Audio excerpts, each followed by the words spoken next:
আম্মা জান আয়েশার চোখে পানি চলে এলো, চোখের পানি ফেলতে ফেলতে বলছেন, ইয়া রাসূলুল্লাহ, আপনি যখন আমাকে বললেন যাওয়ার জন্য আমি কেমনে মানা করব? আপনি যখন আমাকে চূড়ান্ত সিদ্ধান্ত জানায়া দিলেন, আমি কেমন করে তাও আনুগত্যের খেলাফ করব?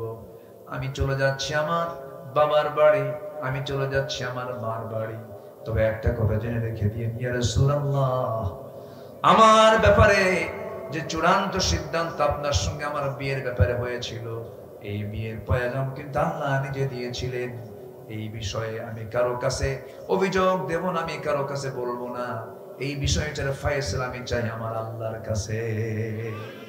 জোরে বলি সুবহানাল্লাহ। ওয়া ইয়াতাওয়াক্কাল আলাল্লাহ ফাহুয়া হাসবুহ। যে ব্যক্তি আল্লাহর প্রতি তাওয়াক্কুল করে তার জন্য আমার আল্লাহই যথেষ্ট হয়ে যায়।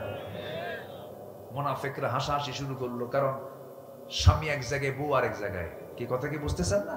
স্বামীর এই নিউজে মুনাফিকরা কি বেজান না খুশি? খুশি। যাক, পেঁয়াজ একখান লাগায় দিছে।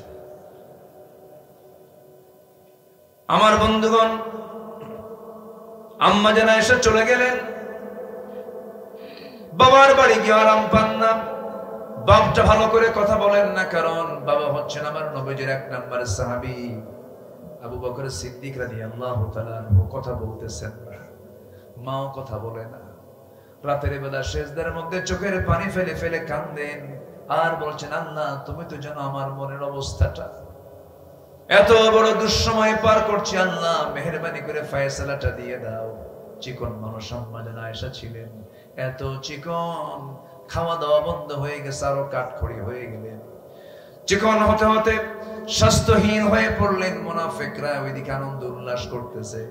নবীজি ঘুমাতে যান, নবীজি ঘুমাতে পারেন না, সেজদায় পড়ে পড়ে কাঁদেন। বিছানায় চলে যান, হাতটা আগায় দেন, আয়েশা বুঝি আছে, আয়েশা নাই, বুকটা খান খান হয়ে যায়। নবীজির কান্না থামে না, আম্মা জান আয়েশার কান্না থামে না, সাহাবীরাও কাঁদেন। এই যে একটা দুঃসময়, এই যে একটা চরম ক্রাইসিস সৃষ্টি করেছিল কারা? মুনাফিকেরা। এই মুনাফিকেরাই এই 16 বছর জেলখানা আলেম দিয়ে ভরাইছিল। আমি নগণ্য গোলাম, আমাকেও যেতে হয়েছিল, কোনো দোষ করি নাই। আমার জানা মতে আমার দোষ ছিল একটাই, কোরআন থেকে কথা বলা। 2018 সালে আমাকে ধরে নিয়ে চলে গেল। ঢুকলাম ভিতরে, ঢুকিয়ে দেখি এক মুরব্বীর সামনে দাঁড়ানো, বয়স প্রায় 85 বছর। আউযু বিল্লাহি মিনাশ শাইতানির রাজীম।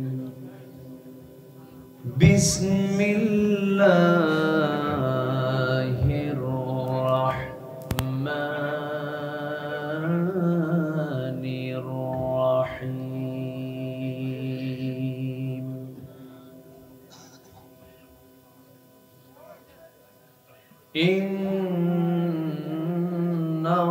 ইন্নাল্লাহা লা ইয়াগফিরু আন yushraka bihi wa yaghfiru ma duna dhalik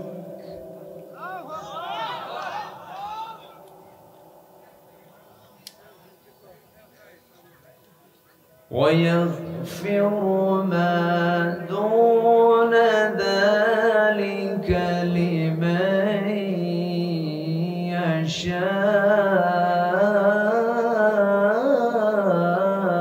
يشاء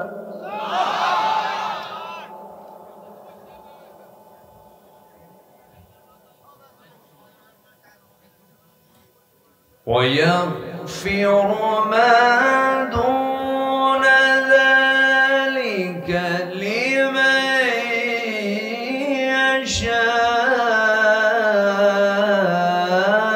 يشاء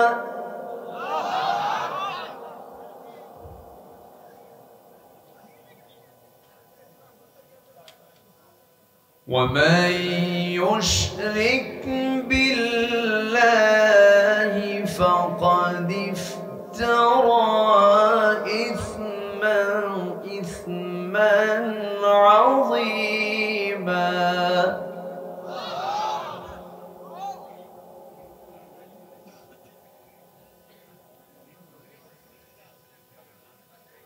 ومن يشرك بالله فقد افترى إثما عظيما.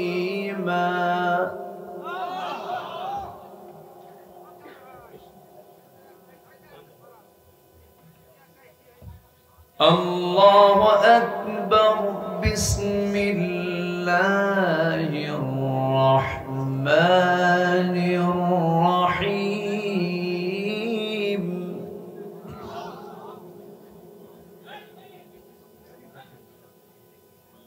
إن الله وملائكته يصلون على النبي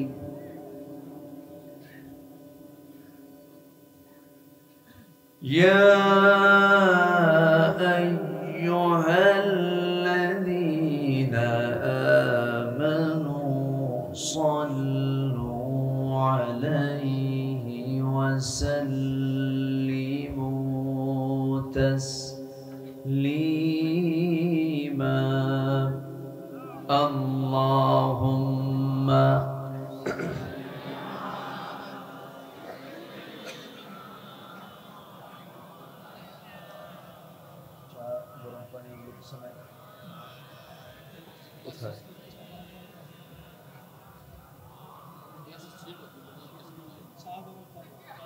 একটু মোহাব্বত দিয়ে নবীর প্রেমে মাতোয়ারা হয়ে জবান খুলে আওয়াজ দিয়ে সবাই বলুন আল্লাহুম্মা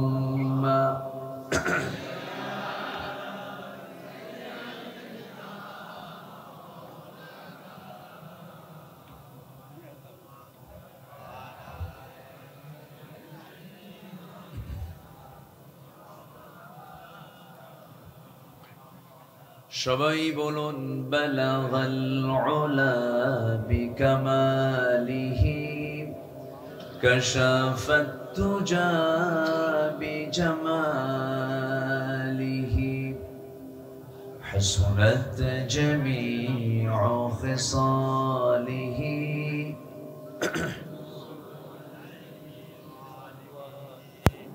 سورة يوسف بداري حكمة لقمان ما قارئ قرآن باري يهدي لسان ما بلغ العلا بكماله كشف الدجى بجماله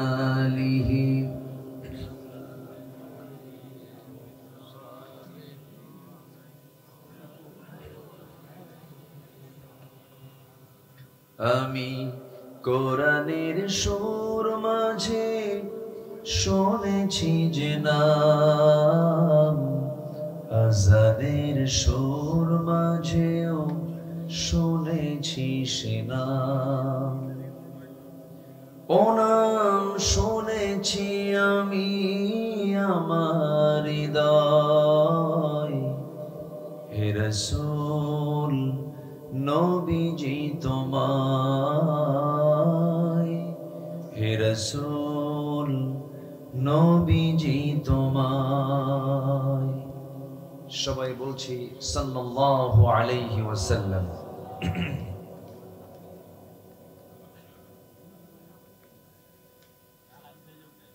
দেশের সীমান্তবর্তী জেলা দক্ষিণ পশ্চিমাঞ্চলের চুয়াডাঙ্গা জেলার দামুড়হুদা উপজেলার দর্শনা শ্যামপুর মুয়াজ্জেম হোসেন হাফিজিয়া মাদ্রাসা মাহফিল ইন্তেজামি কমিটি কর্তৃক আয়োজিত 14তম তাফসীর মাহফিল 2024 মহৎ আয়োজনের সম্মানিত সুযোগ্য সভাপতি মাহবুবুল আলম মাহবুবুল ইসলাম খোকন সাহেব, আজকের মহৎ আয়োজনের বরেণ্য প্রধান অতিথি এক্স মেয়র মহোদয়, বিশেষ অতিথি এক্স ভাইস চেয়ারম্যান মহোদয়, আমার আগ দিয়ে আমার পূর্বে কথা বলেছেন নন্দিত আলেমে দ্বীন, আমার অত্যন্ত কাছের, আমার প্রিয় মানুষ, আমার প্রিয় ভাই, প্রথিতযশা মুফাসসির কোরআন মাওলানা আবু যার গফারি হাফিজাহুল্লাহ, উপস্থিত হাজরাত উলামায়ে কেরাম, ফদলায়ে জাম, সুশীল সমাজ, বিশেষ করে আরেকজন ভাই শফিকুল ইসলাম তরফদার সাবু সাহেব সহ আজকের মাহফিলের প্রধান আকর্ষণ, বিশেষ করে আজকের মাহফিলের প্রধান আকর্ষণ দূরে কাছের বিভিন্ন স্থান থেকে ছুটে আসা প্রাণ প্রিয় সম্মানিত দ্বীনি ভাইরা, আড়ালে বসে আছেন শ্রদ্ধেয়া সম্মানিতা মা বোনেরা। আলোচনার সূচনায় আনুষ্ঠানিকতার মধ্য দিয়ে আমার পক্ষ থেকে আবারও দিল খোলা সালাম, আসসালামু আলাইকুম ওয়া রাহমাতুল্লাহি তাআলা ওয়া বারাকাতুহু। সালামের জবাব একটু ভিজা ভিজা মনে হলো। আসসালামু আলাইকুম ওয়া রাহমাতুল্লাহ। কেমন আছেন সবাই বলেন?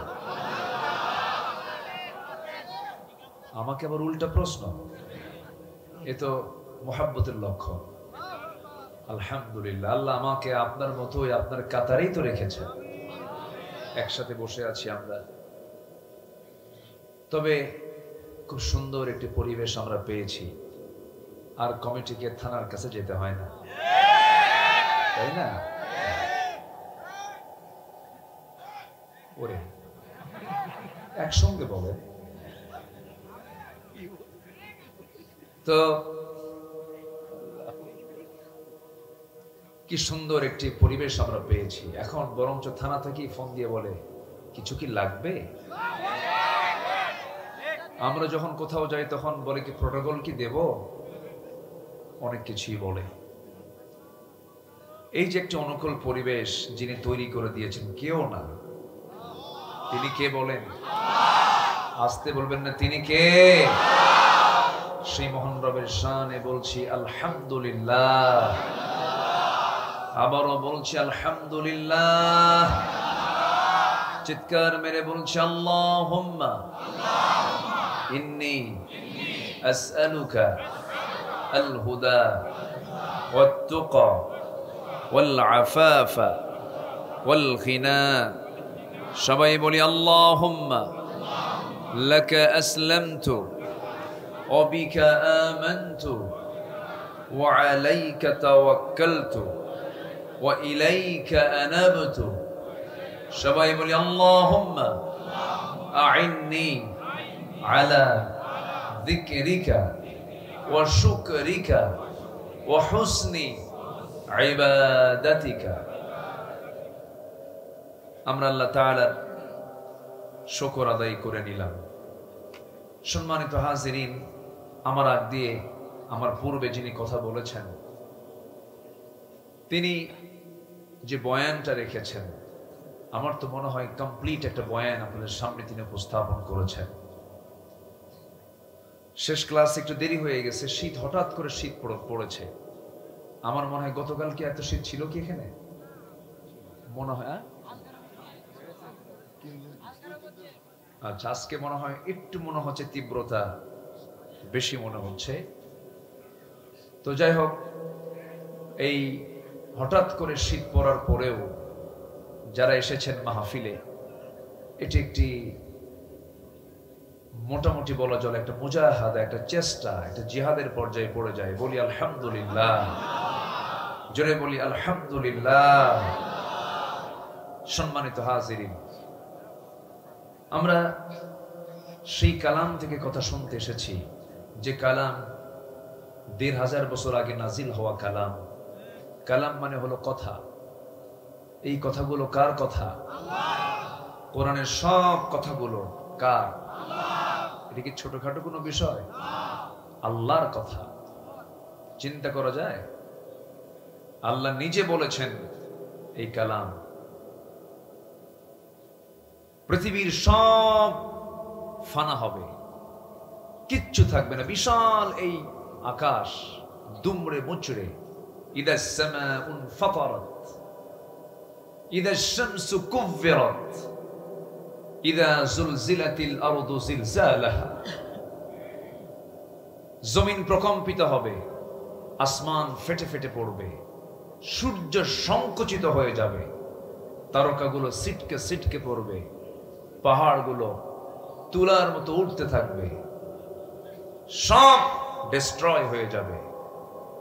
আমার আল্লাহ ধ্বংস হবেন না, আল্লাহর কালামও বলেন ধ্বংস হবে। পৃথিবীর সব ধ্বংস হবে, এটা নষ্ট হবে না, ধ্বংস হবে না। কারণ কার কালাম? কার কথা? আল্লাহর কথা। এটাকে সম্মান করা মানে আমরা বুঝি এটাকে না ফেলে দেওয়া, হাত থেকে না পড়ে যাওয়া, উজ্জারে স্পর্শ না করা, বুকের সঙ্গে রাখা, চুমো খাওয়া, এটাই বুঝি মনে হয় সম্মান। না, এটার নাম সম্মান নয়। আসল সম্মান হচ্ছে কোরআনকে তার জায়গা মতো পৌঁছিয়ে দেওয়া। কোরআন কি এখন জায়গা মতো আছে? বলেন আছে? কোরআন বলছে মদ বানাইও না। আমরা কি বানাই? কোথায় বানাই? আছে না নাই? রাগ করতেছেন নাকি আপনারা? আল্লাহ বলছেন সুদ খাইও না। আমরা কি করি? সুদ খাই, পরোক্ষ হোক আর প্রত্যক্ষ হোক। সুদের বাইরে কিন্তু কেউ নাই। রাষ্ট্রায়ত্ত ব্যাংকগুলো সুদ ভিত্তিক, অতএব আমরা কেউ বুক উঁচু করে বলতে পারবো না যে আমি সুদের বাইরে আছি। সম্মানিত ভাইয়েরা, বেশ্যাবৃত্তির লাইসেন্স আছে না নাই? আছে। তাহলে সেই লাইসেন্সের অর্থ গোটা জাতির মধ্যে আছে না নাই? আছে। তাহলে আমরা কেমনে মানলাম কোরআনটাকে? বলুন, কোরআনটাকে সম্মান আমরা কেমনে দিলাম? রাগ করছেন না তো? যদি রাগ করেন আমার কিচ্ছু করার নাই। শুনুন, জান্নাত পেতে হলে আগে ক্লিয়ার করতে হবে আমি হারামটা ছাড়তে পারছি কিনা। আল হালালু বাইয়িন ওয়াল হারামু বাইয়িন। হালালটাও স্পষ্ট, হারামটাও স্পষ্ট। কে করে দিয়েছেন? আল্লাহ করে দিয়েছেন। সম্মানিত ভাইয়েরা, একটু কান লাগাবেন, মনোযোগ দিয়ে শুনবেন। কেউ যেন মনে না করেন যে হুজুর আমাকে ইন্ডিকেট করে কোনো কথা বললেন। কোরআন যাকে বলবে আমি তাকেই বলবো। কোরআন যা বলতে বলবে আমি তো তাই বলবো। আমি এর বাইরে কোনো কথা বলতে যাব না। একটু মনোযোগ দিয়ে সবাই শুনবেন। শুনতে রাজি আছেন তো সবাই? তবে একটা কথা আমার জন্য একটু রেখে দিয়েছে মনে হয়, যে ছন্দ পতন হয় 2-3 মিনিট একটু আমি সময় চাচ্ছি সবার কাছ থেকে। মাদ্রাসা তো, মাদ্রাসার ছাত্রের জন্য যদি আপনার কিছু টাকা, কিছু অর্থ যদি বরাদ্দ হয়, দেওয়া হয়, বসে আছেন এক ইবাদত, কিছু দিবেন, এটা আর্থিক ইবাদত। তাহলে ইবাদত কয়টা হলো? 2টা হলো। তো আমি চাই যে 2 থেকে 3 মিনিট সবার হাতে হাতে একটু আমাদের ভলেন্টিয়াররা একটু যাবে, দয়া করে বিরক্ত না হয়ে, নড়াচড়া না করে, ইবাদত মনে করে আমরা ধৈর্য সহকারে বসবো। তবে কারো দান যেন বাদ না পড়ে যায়, কারণ এই দান এক সময় জান্নাতের কারণ হয়ে যাবে। বলি আলহামদুলিল্লাহ। কোথায়? হ্যাঁ, তো সবাই একটু হাতটা জায়গা মতো দিয়ে টাকাটা একটু বের করেন। যে ভাই ফাইন করে বলতে পারে, আমি তো পারি না। তো উনি আবার খুব টেকনিক ভালো না, উনি এ ব্যাপারে খুব এক্সপার্ট, আমি জানি এটা। আলহামদুলিল্লাহ বলেন। তবে যা আছে পকেটে দিয়ে দিবেন, যদি বিড়ি থাকে বিড়িও দিবেন। আচ্ছা জি, কি আছে সবাই দেন। কোথায়? জিকির করি সুবহানাল্লাহ। আমার মা বোন যারা আছেন তারাও আঁচলে যা আছে যা নিয়ে আসছেন, আলহামদুলিল্লাহ। আল্লাহ তুমি আমার মা বোনদেরকে দিল থেকে দেওয়ার তৌফিক দিয়ে দাও। জোরে বলে আমিন।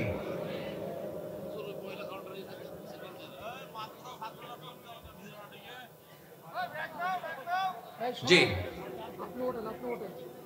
আমি লক্ষ্য করছি ভলেন্টিয়ার খুব কম। জিকির করেন সুবহানাল্লাহ আলহামদুলিল্লাহ।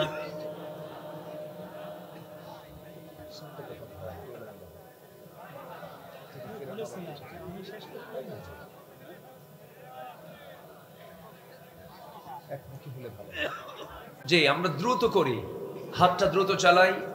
সবাই দেবেন কিন্তু সবাই টাকাটা বের করে রাখেন, যাওয়ার পরে নয়। একটা জাস্ট নিয়ত করেন আগে, অবশ্যই আল্লাহ তাআলা নিয়তকে কবুল করবেন। আগে নিয়ত করবেন, এরপরে দিবেন, অবশ্যই কবুল হবে। জিকির করেন সুবহানাল্লাহ আলহামদুলিল্লাহ লা ইলাহা ইল্লাল্লাহ লা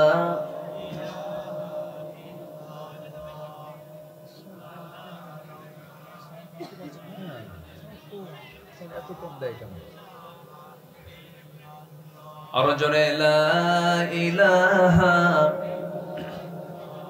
সুবহানাল্লাহ ওয়ালহামদুলিল্লাহ। আরো জোরে লা ইলাহা, আরো জোরে লা ইলাহা লা ইলাহা সুবহানাল্লাহ ওয়ালহামদুলিল্লাহ।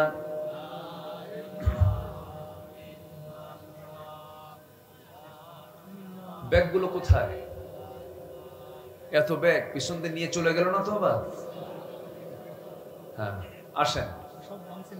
জি, সব মঞ্চের কোনায়, যেন কোনো আওয়াজ না হয়, নির্দিষ্ট ভলান্টিয়ারের হাতে দিয়ে দিন, আমানত মনে করে। এটা কি বলেন তো? বলেন, এটা কি বলেন তো?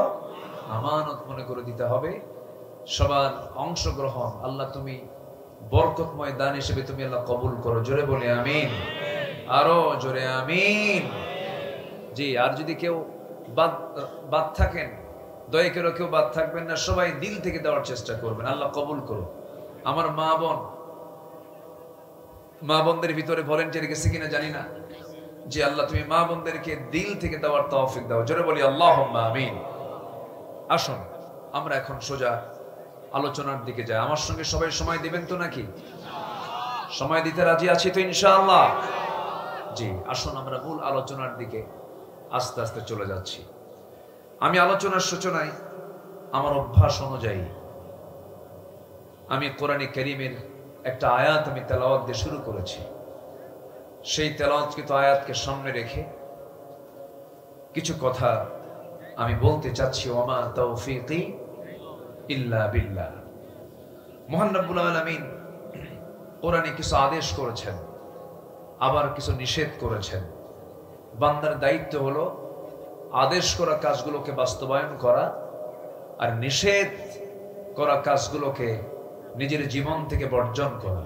এটাই তো আমাদের দায়িত্ব নাকি? আমরা যদি দায়িত্ব পালন করতে পারি তাহলে আমরা আল্লাহর হব নিবেদিত বান্দা, আল্লাহর অনুগত বান্দা। আর যদি না মানি তাহলে আমরা হয়ে যাব বাধ্য না অবাধ্য বান্দা, অবাধ্য বান্দা হব। আল্লাহ তাআলার রহমতের বাইরে আমরা পড়ে যাব, রহমত মুক্ত হয়ে যাব, লানত প্রাপ্ত হওয়ার সম্ভাবনা তখন চলে আসে। সম্মানিত ভাইয়েরা, তা আল্লাহর কিছু অপছন্দনীয় কাজ আছে। কোরআনের আলোকে মোটামুটি 17টি অপছন্দনীয় কাজ নিয়ে আমি আজকে কিছু কথা বলতে চাচ্ছি। 17টা অপছন্দনীয়। কয়টা বলেন তো? 17টা। এই অপছন্দনীয় কাজগুলোকে যদি আমরা আমাদের নিজের জীবন থেকে যদি মাইনাস করতে পারি, আশা করা যায় আমরা আল্লাহ তাআলার রহমতে ধন্য হয়ে যাব। আল্লাহ কবুল করুন। জোরে বলি আমিন, আরো জোরে আমিন। আল্লাহর অপছন্দনীয় কাজের মধ্যে 1 নাম্বার হচ্ছে যেটা আল্লাহ তাআলা বরদাস্ত করেন না, সহ্য করতে পারেন না, সেটা হলো শিরকের গুনাহ। কিসের গুনাহ বলেন তো? শিরকের গুনাহ। সব মাফ হবে।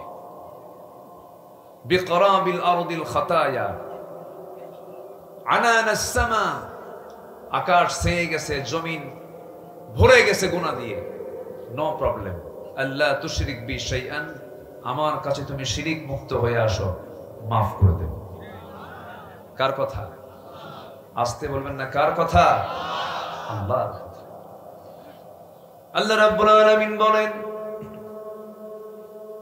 ইন্নাল্লাহা লা ইয়াগফিরু আন ইউশরাকা বিহি ওয়া ইয়াগফিরু মা দুনা যালিকা লিমান ইয়াশা ওয়া মান ইউশরিক বিল্লাহ ফাকাদ ইফতারা ইসমান আযীমা। জোরে বলুন আল্লাহু আকবার। সূরা নিসা আয়াত নম্বর 48 আল্লাহ রাব্বুল আলামিন বলেন, আল্লাহ রাব্বুল আলামিন বলছেন, আমি বান্দার সকল গুনাহ মাফ করব, শিরকের গুনাহ কখনো মাফ করব না। কার ওয়াদা? আসতে বলবেন না, কার ওয়াদা? আল্লাহর ওয়াদা। শিরকটা এমন একটা গুনার নাম, এর চাইতে বড় জুলুম আর নাই। ইয়া বুনাইয়া লা তুশরিক বিল্লাহ ইন্নাশ শিরকা লাযুলমুন আযীম। সাইয়্যিদনা লোকমান সন্তানকে নসিহত করতে নিয়ে তিনি 1 নম্বর নসিহত করেছেন। 13টা নসিহত আছে তার সন্তানদের উপর, এর মধ্যে 1 নম্বর নসিহত হলো সন্তান শিরিক করো না। আর আমার দেশে জাতীয় শিক্ষা দেওয়া হয়, নির্দিষ্ট দিনে জুতা খুলে ফুল দিতে যা।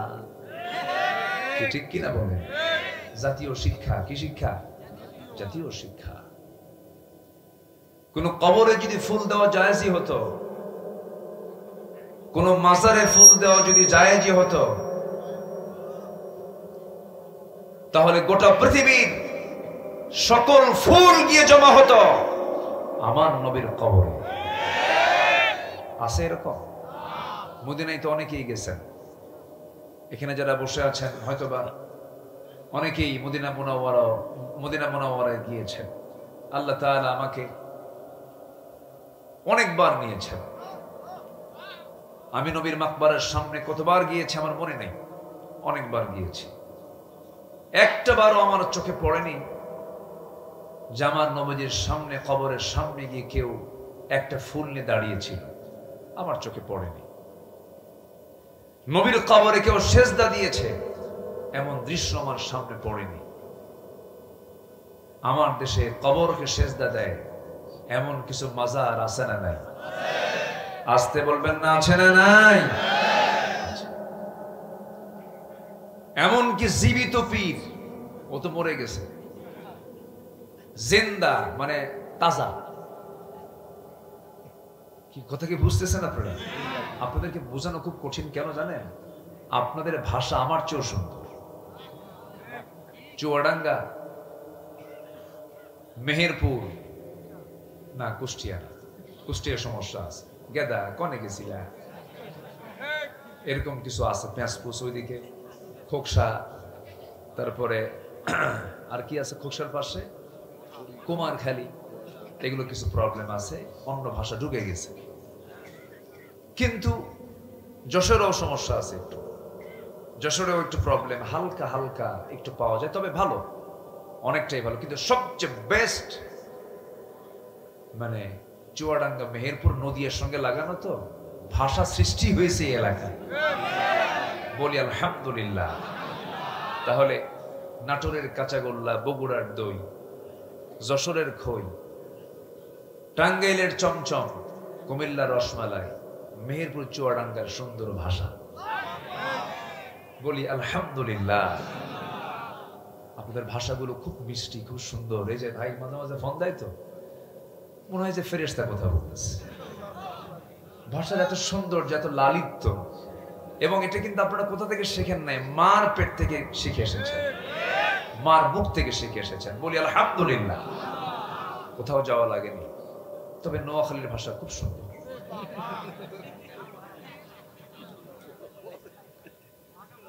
চট্টগ্রাম তো কোনো কথাই নেই, সিলেট তো আরো মজবুত, তাই না?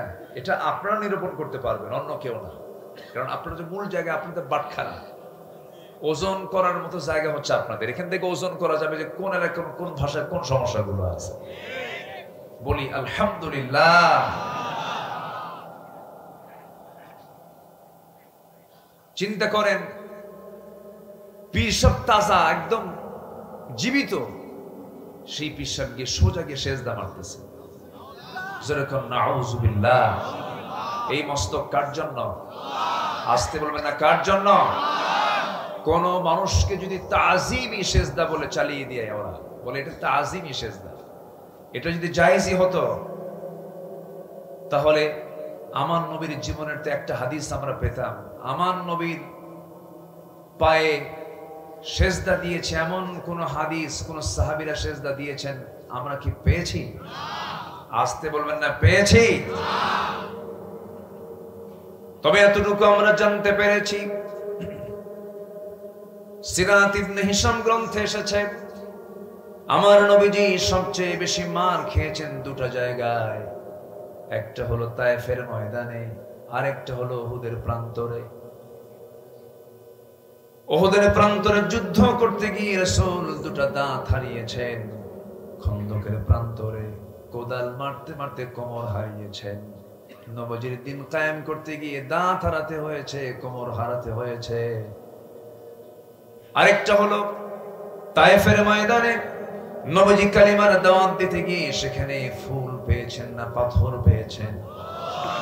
ফুল না পাথর? পাথর পেয়েছেন। সেই পাথরের আঘাতে নবীজি রক্তাক্ত অবস্থায় পড়ে থাকলেন। নবীর জুতার সঙ্গে পায়ের তলার জমান বেঁধে গেল। রক্ত টান মেরে মেরে খোলা যায় না জুতা।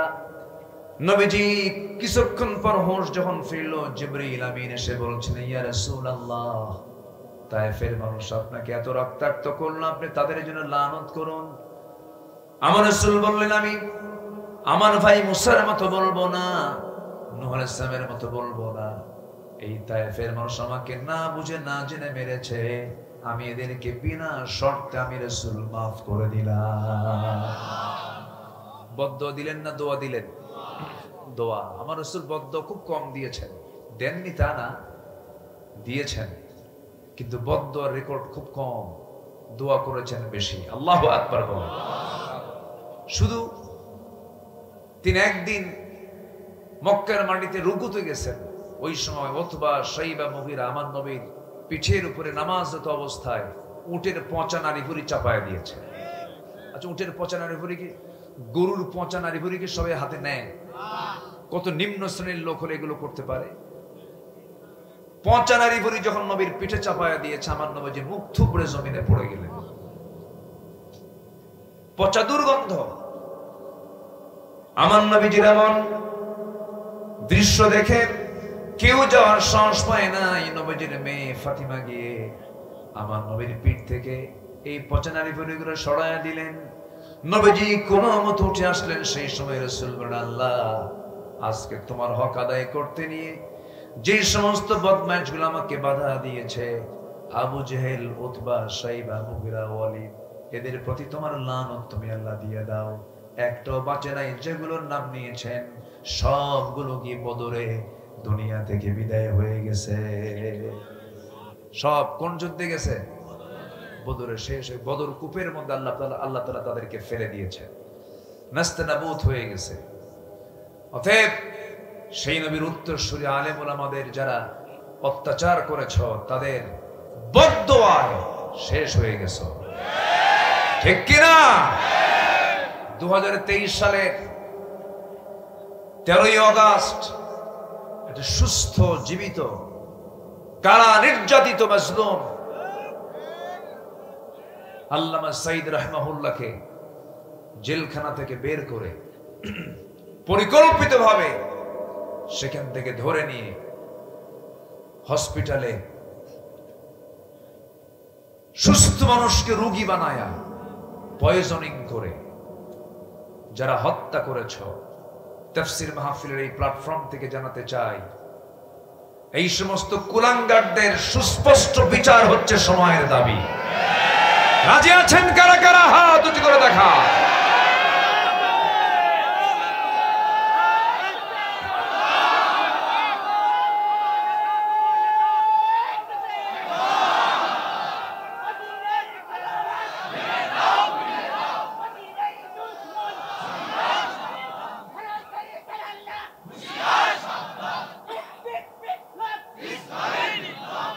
আল্লাহ কবুল করুন, জোরে বলি আমিন।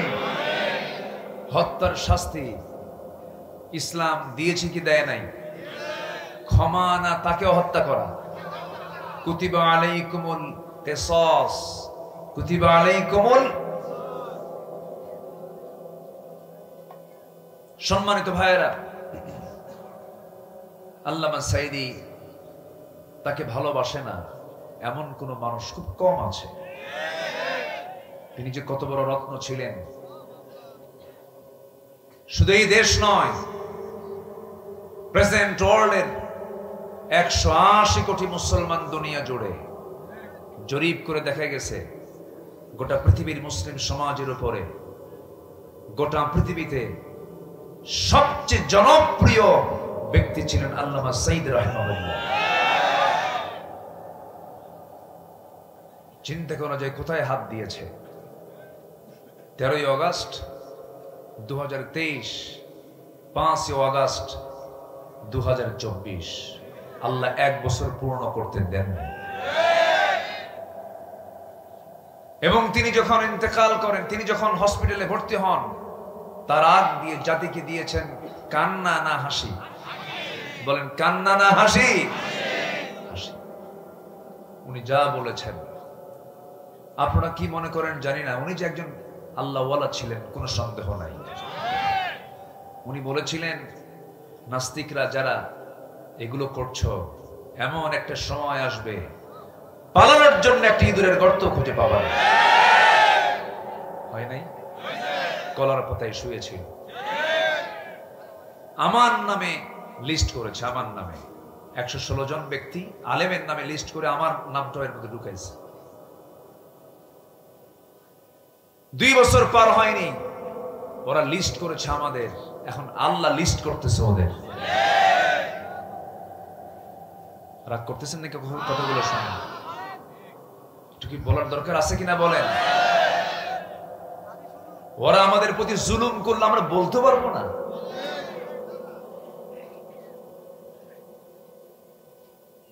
পালানোর জন্য চেষ্টা করলো, পারলো না, সিলেটে গেল।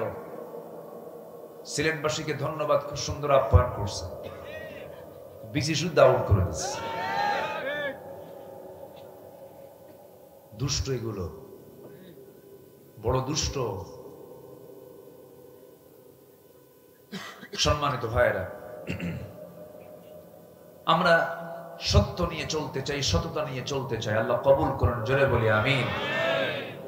আমার নবীজি মার খেলেন তায়েফে, মাফ করে দিয়ে তিনি এখন দৌড় মারতেছেন। ভাবলেন যদি ওরা আবার দেখে ফেলে আমাকে, রাসূল তো একা। আমার নবীজি দৌড় মারলেন, প্রচন্ড ক্ষুধা, প্রচন্ড তৃষ্ণা, 3 দিন 3 রাত নবীর পেটে কোনো খাবার যায় নাই। আমার নবীজির সামনে একটা আঙ্গুর বাগান পেলেন, আঙ্গুর বাগানের ভিতরে গিয়ে চিত হয়ে পড়ে গেলেন, সেন্সলেস হওয়ার মতো হয়ে গেল। সে আঙ্গুর বাগানের একজন কেয়ারটেকার দূর থেকে দেখে, রাসূলকে দেখে দৌড় মারে কাছে চলে আসলো।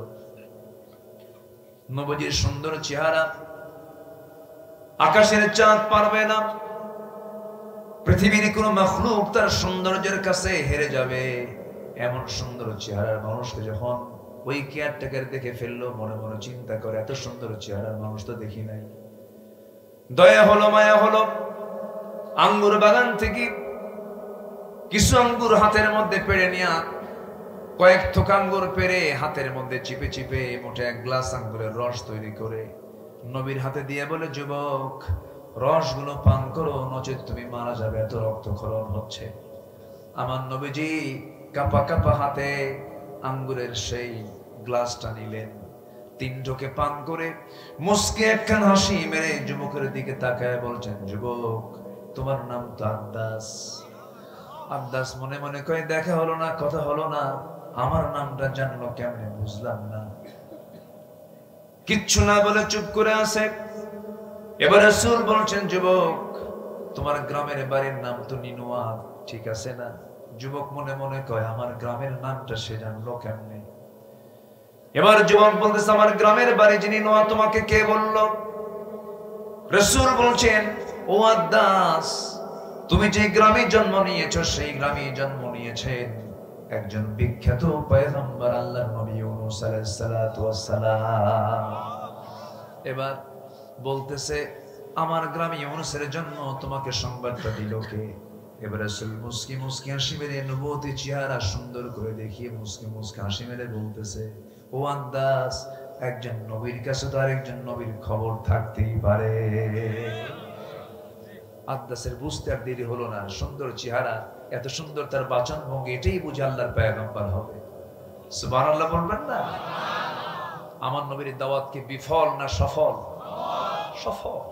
রাসূল কালেমা পড়ায় দিচ্ছে। আমার নবীজি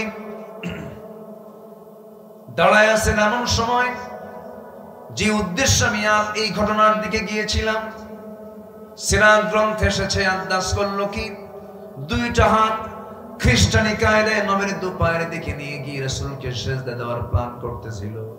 আমার নবীজি শক্ত করে দুটো হাত শক্ত করে ধরে বুকের সঙ্গে বুক লাগায় দিয়ে বলে আন্দাজ, তুমিও বান্দা আমিও বান্দা। বান্দা হয়ে বান্দাকে সিজদা দিতে পারবে না, বান্দা সিজদা দেবে কাকে? আল্লাহকে।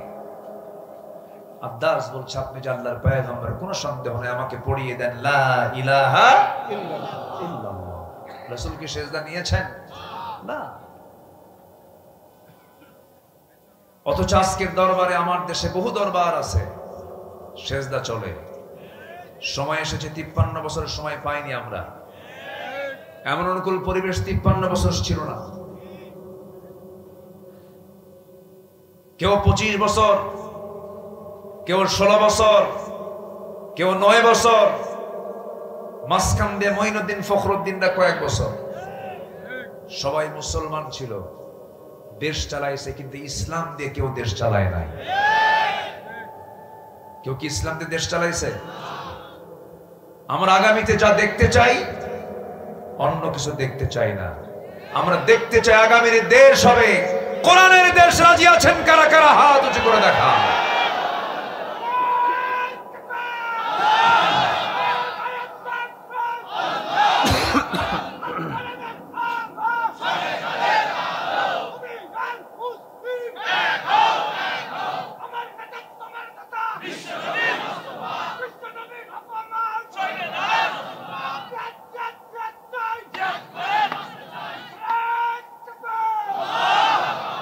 আল্লাহ কবুল করুন, জোরে বলে আমিন। এই স্লোগানটাও দিতে দেয়নি আমাদের 16 বছর। বলেছে এগুলো জঙ্গিবাদের স্লোগান। ওরা বলতো জালো জালো আগুন। আমরা জ্বালাবো না নিভাবো? আমরা জ্বালাতে জানি না, আমরা নিভাতে জানি। আমরা প্রতিশোধ নিতে জানি না, আমরা ক্ষমা করতে জানি। ক্ষমা করেছেন মুহাম্মদ সাল্লাল্লাহু আলাইহি ওয়াসাল্লাম। এই প্ল্যাটফর্মে এতগুলো কথা আমার বলা লাগতো না, কারণ বলতেছে এই জন্যই। এই প্ল্যাটফর্মে চরম ডিস্টার্ব করেছে, মাহফিল করতে দেয়নি আমাদের। কত যে ডিস্টার্ব করেছে। রাস্তায় এসে বসে আছি, হুজুর একটু থামেন, আমরা থানায় আছি। এই নাটকগুলো চলেছে। আমরা সুন্দর পরিবেশ পেয়েছি। যারা ভুল করেছেন তওবা করে ফিরে আসুন, ঠিক কিনা? ভুল যদি মনে করেন তওবা করে ফিরে আসুন। ইসলাম তওবার রাস্তা বন্ধ করেছে না খোলা রেখেছে? খোলা রেখেছে। আল্লাহ কবুল করুন, জোরে বলি আমিন। 17টা পছন্দনীয় কাজের মধ্যে 1 নম্বর বলেছে কি বলেন তো? আসতে কয়। মনে ভুলে গেছেন নাকি? কিসের গুনাহ বলেন? কিসের গুনাহ? শিরকের কাছে আমরা যাব না, জোরে বলি ইনশাআল্লাহ। শনিবারে বাঁশ কাটা যাবে না, সকালবেলা বাকি দেওয়া যাবে না, বিয়ের দিন বৃষ্টি হলে সারা জীবন ওর চোখের পানি ফুরাবে না। আছে নাকি এগুলো? এগুলো শিরক। এগুলো কি বলেন তো? ট্রাকের পিছনে ছেঁড়া জুতা ঝুলায় রাখে, ট্রাকের পিছনে। অনেকদিন আগে একজনকে বললাম, ট্রাকের ড্রাইভারকে, আচ্ছা জুতা ঝুলাইছো নতুন জুতা ঝুলাতে পারো, পুরাতন কেন? হুজুর জুতা ঝুলানোর কারণ হলো বদ নজর থেকে বাঁচার জন্য। বলেন তো পাইছো কোথায়? কে জানি না। বদ নজর থেকে বাঁচার জন্য 2টা সূরা কে দিয়েছেন? কে দিয়েছেন? ওমিন শাররি হাসিদিন ইযা হাসাদ। হিংসুকের হিংসা, বদনজর থেকে তুমি আল্লাহ আমাকে বাঁচাও। কার কাছে চাবো? কার কাছে চাবো আমরা? তা না করে এগুলো করে। বিসমিল্লাহ গলত, কত কি রাইট? বিসমিল্লাহর কোনো গলত আছে? এগুলো শিরক। এগুলো কি বলেন তো? শিরক। আব্দুর রহিম, আব্দুর রহমান শব্দগত শিরক। আপনি শুধু রহিম বলবেন, মারাত্মক গুনাহ হয়ে যাবে। আব্দুর রহিম বলতে হবে, আব্দুল মালিক বলতে হবে। এই জন্য শিরকের ব্যাপারে আমাদের সচেতন থাকার দরকার। সব ক্ষেত্রে আছে না নাই? সবচাইতে বড় শিরক কি জানেন? সবচেয়ে বড় শিরক হলো চিন্তাগত শিরক। যারা মনে প্রাণে বিশ্বাস করে যে নামাজ পড়বো, রোজা রাখবো, কিন্তু আল্লাহর আইন দিয়ে সমাজ চালাতে পারবো না, ওটা অচল। ও হচ্ছে সবচাইতে বড় মুশরিক। আমার দেশে আছে না নাই? আসতে বলবেন না, আছে না নাই? ওরা বলে আমরা ব্যক্তিগত জীবনে ইসলাম মানবো, কিন্তু অন্য জীবনে ইসলাম মানার দরকার নাই। ওর ইমানকে আবার নবায়ন করতে হবে, ইমান নতুন করে আনতে হবে। কারণ আল্লাহর আইনকে মানতে হবে এক জায়গায় না সব জায়গায়? এক জায়গায় না সব জায়গায়? সব জায়গায়। এত সুন্দর মানুষ আপনারা, কোনো নড়াচড়া নাই, সবাই পিন পতন নীরব হয়ে কথাগুলো শুনছেন। এর মাঝে যেন আমি একজনকে উঠতে না দেখি। আল্লাহ কবুল করুন, জোরে বলি আমিন। শয়তান যেন কোনো অসহায় না ফেলে দেয় আমাদের। আল্লাহ কবুল করুন, জোরে বলি আমিন। তাহলে শিরকের কাছে আমরা কেউ যাব? মনে থাকবে তো সবার? কোন মাজারে সেজদা দেওয়া যাবে? কোন মাজারে কোন গরু ছাগল নেওয়ার দরকার নাই। আমার বাড়িতে সবচেয়ে বড় বুজুর্গ দুজন আছেন, মা আর কে? বাবা। এরা সন্তুষ্ট হলে কে সন্তুষ্ট হবে? আল্লাহ সন্তুষ্ট হবে। একটু পরে আসতেছে। আমার বন্ধুগণ, নাম্বার 2 হলো মুনাফিকি। আল্লাহ তাআলা মুনাফিককে এত অপছন্দ করেছেন যে তিনি জানিয়ে দিয়েছেন, কাফেরকে যে শাস্তি দেব, জালিমকে যে শাস্তি দেব, ফাসিককে যে শাস্তি দেব, মুশরিককে যে শাস্তি দেব, তার চাইতে বেশি শাস্তি দেব হলো মুনাফিককে। আল্লাহ নিজেই বলছেন সূরা নিসার 145 নম্বর আয়াত, ইন্নাল মুনাফিকিনা ফিদ দারকিল আসফালি মিনান নার ওয়ালান তাজিদা লাহুম নাসীরা। জোরে বলুন আল্লাহু আকবার। মুনাফিকদের ঠিকানা হলো জাহান্নামের তলদেশ। কাফেরের দ্বারা, মুশরিকের দ্বারা, ফাসিকের দ্বারা, জালিমের দ্বারা যত বড় না ইসলামের ক্ষতি হয়, তার চেয়ে বেশি ক্ষতি হয়েছে যুগে যুগে কাদের দ্বারা? বলে মুনাফিকের দ্বারা। মুনাফিক বড় ভয়ঙ্কর একটা চরিত্র।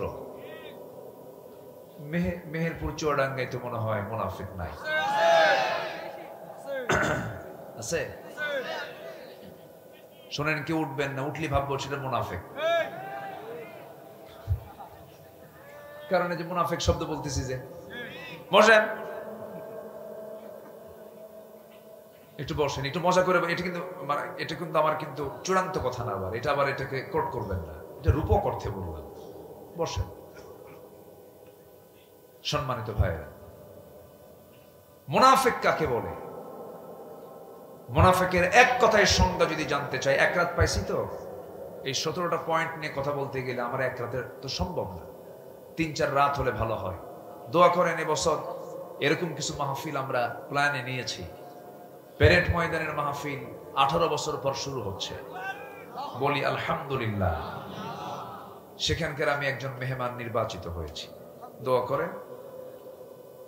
সিলেট আলিয়া মাদ্রাসার মাহফিল 18 বছর বন্ধ ছিল, এবার শুরু হচ্ছে, আমিও সেখানে থাকবো ইনশাআল্লাহ। পাবনার দারুল আমান ট্রাস্টের মাহফিল দীর্ঘ, আমার ভাই গিয়েছেন, দীর্ঘ আমি যেতে পারি না, প্রায় 10-11 বছর, এবছর শুরু হচ্ছে। দোয়া করবেন। বন্ধ ছিল, চালু হবে, জোরে বলি ইনশাআল্লাহ। যারা কোরআনকে বন্ধ করেছিল তারা এখন বন্ধ হয়ে আছে, ঠিক কিনা বলেন? কোরআনকে বন্ধ করা কেউ, পৃথিবীর কেউ কি পেরেছে? পারবে না। কোরআন ছিল, আছে, থাকবে। সম্মানিত ভাইয়েরা, তাহলে এই ক্যামেরা এত নড়াচড়া কেন? এই ঠিক আছে। আচ্ছা, আপনি শুনছেন হাজার হাজার, ক্যামেরা শোনায় দেবে গোটা পৃথিবীতে কোটি কোটি মানুষকে, তো সবই তো ঠিক, আবার ধমকান কেন? একটু চুপচাপ থাকেন, যে আমার দিকে তাকান। তাহলে নাম্বার 2 আল্লাহ তাআলার অপছন্দনীয় হলো মুনাফিকি করা। কি করা বলেন তো? মুনাফিকি। মুনাফিক মানে হলো মুখ এক অন্তর আরেক। এগুলো নিয়ে ইমানদার কেমন হবে আল্লাহ রাব্বুল আলামিন সূরা মুমিনুনে তা বলে দিয়েছেন, মুমিনে তা বলে দিয়েছেন, সূরা আহজাবের মধ্যে তা বলে দিয়েছেন যে ইমানদারের মধ্যে 7টা গুণ থাকবে। আল্লাহ রাব্বুল আলামিন তার ব্যাপারে জান্নাতুল ফেরদাউসের ওয়াদা তিনি নিজেই করেছেন। জোরে বলে সুবহানাল্লাহ। কয়টা কাজ? 7টা কাজ। মুনাফিকদের চেনার জন্য 4টা বদ দিক, ইমানদারকে চেনার জন্য 7টা গুণগত দিক। একটু কান লাগায় লাগায় মনোযোগ দিয়ে শুনবেন সবাই।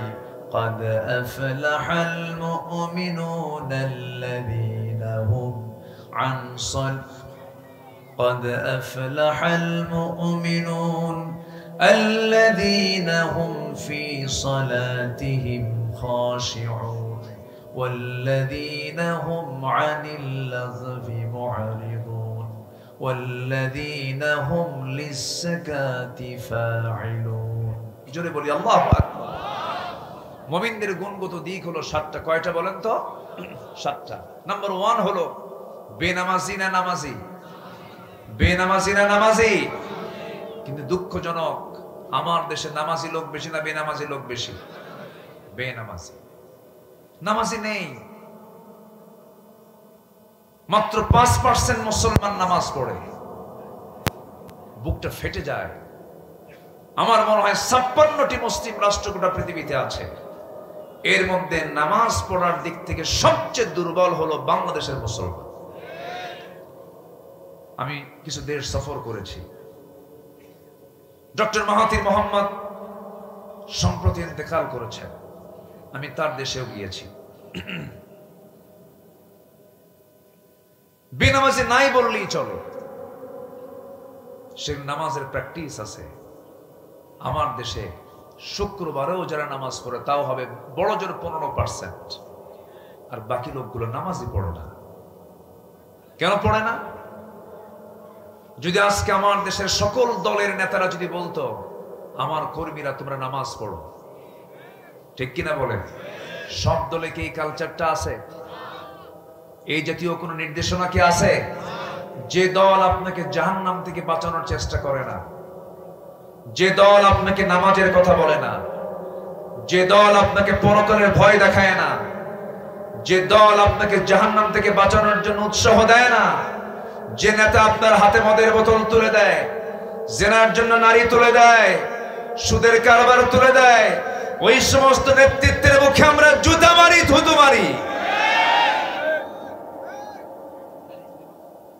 আমাকে জাহান্নাম থেকে বাঁচতে হবে। কিসের থেকে বাঁচতে হবে? জাহান্নাম থেকে বাঁচতে হবে। এটা সবচেয়ে বড় চ্যালেঞ্জ। জিকির করি লা ইলাহা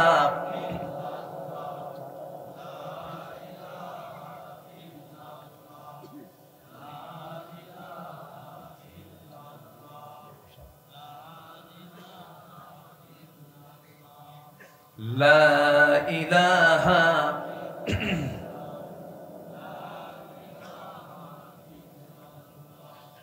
লা ইলাহা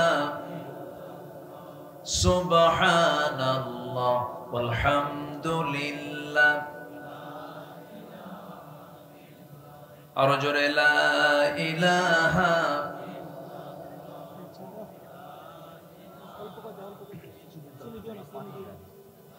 লা ইলাহা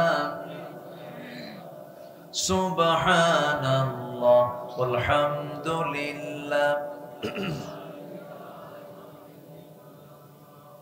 লা ইলাহা আল্লাহু আল্লাহ আল্লাহু আল্লাহ।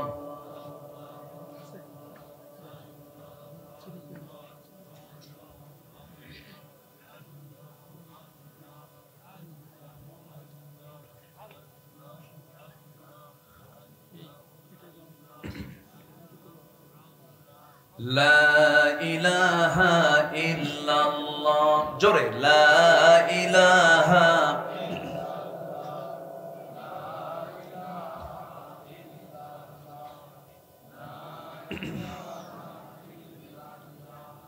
লা ইলাহা, লা ইলাহা, লা ইলাহা ইল্লাল্লাহ মুহাম্মাদুর রাসূলুল্লাহ সাল্লাল্লাহু আলাইহি ওয়াসাল্লাম। মুনাফিকরা যুগে যুগে ইসলামের ক্ষতি করেছে সবচেয়ে কম না সবচেয়ে বেশি? সবচেয়ে বেশি। মুনাফিকরা নামাজও পড়ে, এই লোকগুলো ওঠে কেন? মা মুশকিলা, বসেন। জি, আবার আসবে ইনশাআল্লাহ। জোরে বলি ইনশাআল্লাহ। জি, একটু বসুন, আমরা ধৈর্য ধরি। মুনাফিকরা যুগে যুগে জাতির সঙ্গে প্রতারণা করেছে। আমার নবীকে সবচেয়ে বেশি কষ্ট দিয়েছে ইহুদি, খ্রিস্টান, কাফের, মুশরিকরা, মুনাফিক। মুনাফিক সবচেয়ে বেশি কষ্ট দিয়েছে রাসূলকে মুনাফিকেরা। আমার নবীর সংসার পর্যন্ত আগুন ধরিয়ে দিতে চেয়েছে বারবার। বদর যুদ্ধে উস্কায় দিয়েছে মুনাফিকেরা, উহুদ যুদ্ধ উস্কিয়ে দিয়েছে মুনাফিকেরা। সব জায়গায় মুনাফিকদের সবচেয়ে ঘৃণ্য চক্রান্ত বেশি হয়ে থাকে।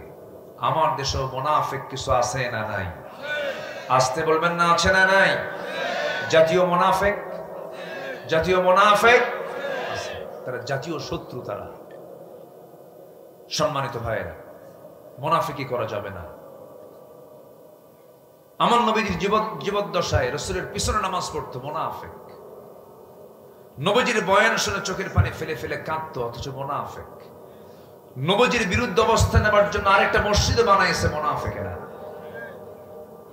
সেই মসজিদের নাম হচ্ছে, কোরআনে এসেছে, মসজিদে দিরার। রাসূল বলেছেন মুনাফিকদের মসজিদ আগুন দিয়ে জ্বালায় দাও। আমার দেশে মসজিদের সঙ্গে মসজিদ লাগানো আছে না নাই? 10 হাত দূরেও না, সাথে লাগানো মসজিদ, 10 হাত দূরে আরেকটা মসজিদ, অথবা রাস্তার এপারে, মাঝখানে রাস্তা 13 ফিট ওপারে আরেকটা মসজিদ। আছে কিনা? আসতে বলবেন না, আছে না নাই? মুসল্লির কারণে না অন্য কোনো কারণে? হ্যাঁ, মুসল্লি বেশি হয়েছে এই জন্য নাকি? কি কারণ বলেন? হ্যাঁ, চিন্তার কারণ। ফজরের সময় মুসল্লির সংখ্যা 4 জন, 4 বুড়া। যখন বলা হয় চাচা আপনারা ফজর আসছেন কেন? তো বাবা বাড়িতে বুড়ি নাই তো কি করবো, আসছি। মসজিদ ফাঁকা থাকে, মুসল্লি কম, অথচ মসজিদ দেখা যায় আরেকটা মসজিদ তৈরি হচ্ছে। এগুলো কি সৎ উদ্দেশ্যে করা মসজিদ? আল্লাহই ভালো জানেন। মুনাফিকরা এগুলোই করে, মুনাফিকরা এগুলোই করে। আমার বন্ধুগণ, নবীজির বিরুদ্ধে কত ষড়যন্ত্রের জাল বিস্তার করেছে মুনাফিকেরা। রাসূলকে মারার জন্য বহু স্টেপ নিয়েছে তারা, বহু পরিকল্পনা করেছে তারা। একটা ছোট্ট ঘটনা মনে পড়ে গেল আমার নবীজির জীবনে। বহু তিনি সফর করেছেন, অভিযানে বের হয়েছেন। নবীজির মদিনার জিন্দেগীর একটা ঘটনা মুনাফিকরা কত ষড়যন্ত্র করে দেখেন। আমার নবীজি কোন একটা অভিযানে বের হলেন, অভিযান শেষ করে আমার নবীজি মদিনার দিকে ফিরবেন। এমন সময় নবীজির সেই অভিযানে নবীজির স্ত্রী আমাদের আম্মা জান আয়েশা সিদ্দিকা তার সফর সঙ্গী ছিলেন।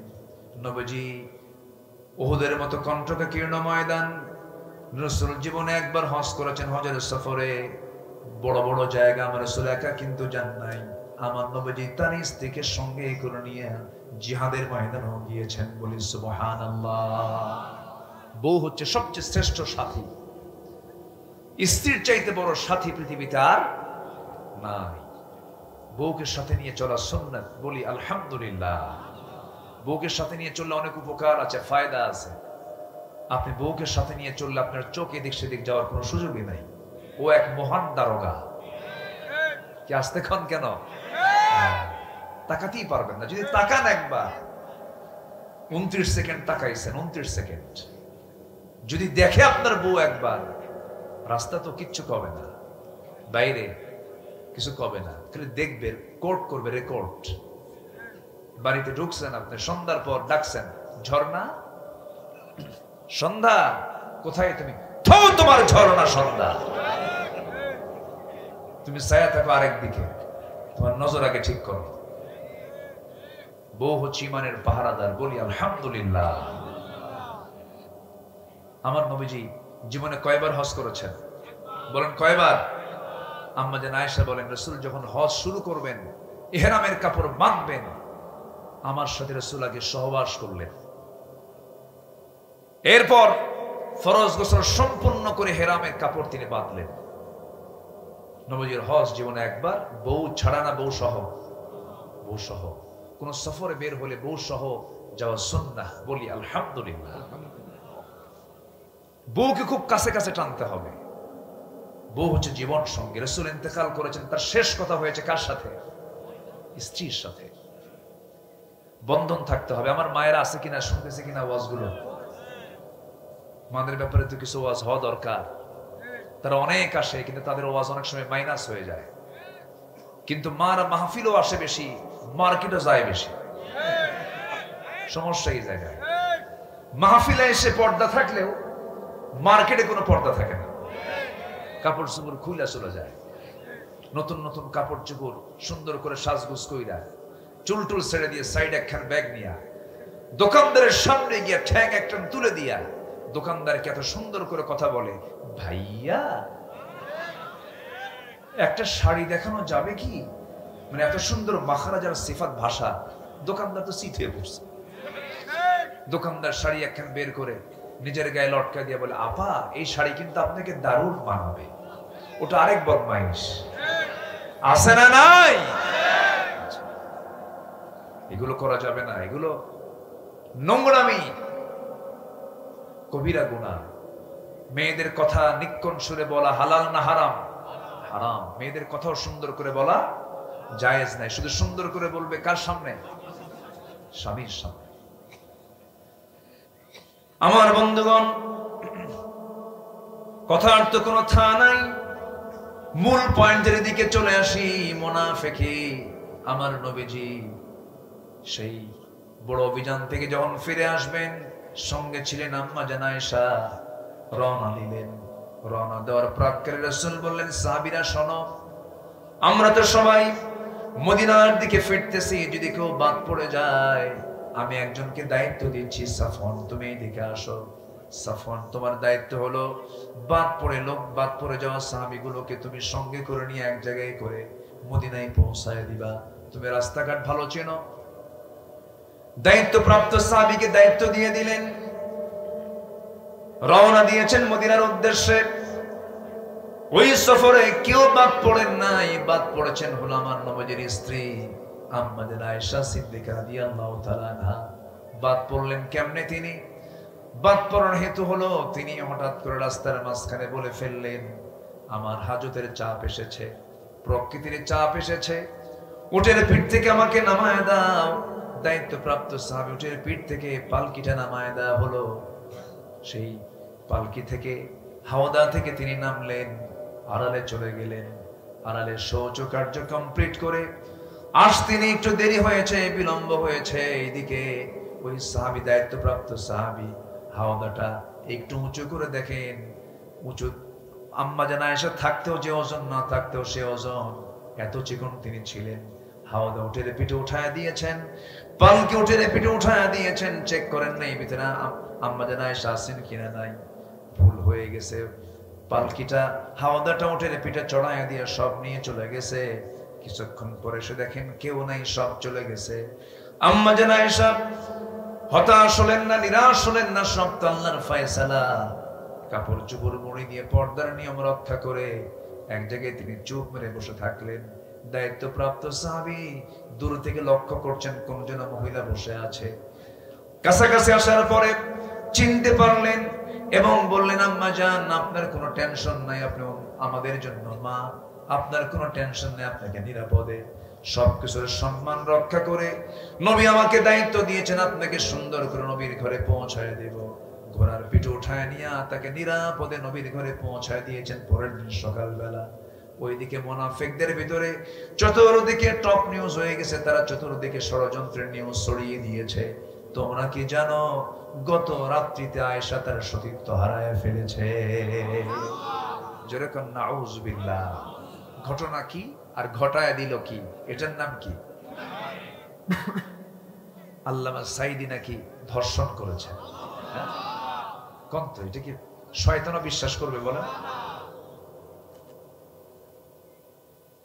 সম্মানিত ভাইয়েরা, শাইখুল হাদিস আল্লামা আজিজুল হক রাহিমাহুল্লাহ সেই 1999-2000 সালে জেলখানায় তাকে ঢুকিয়ে ওজুর পানি পর্যন্ত দেওয়া হয়নি। তার ছেলে আল্লামা মামুনুল হক তাকে গ্রেফতার করে তাকেও ধর্ষণের মামলা দিয়েছে, তার বিরুদ্ধে গরু চুরির মামলা দিয়েছে, সাবেক শিক্ষামন্ত্রীর নামে ভ্যানিটি ব্যাগ চুরির মামলা দিয়েছে। এই সমস্ত কাজগুলো ইমানদারের না মুনাফিকদের? কাদের কাজ বলেন? কাদের কাজ? মুনাফিক।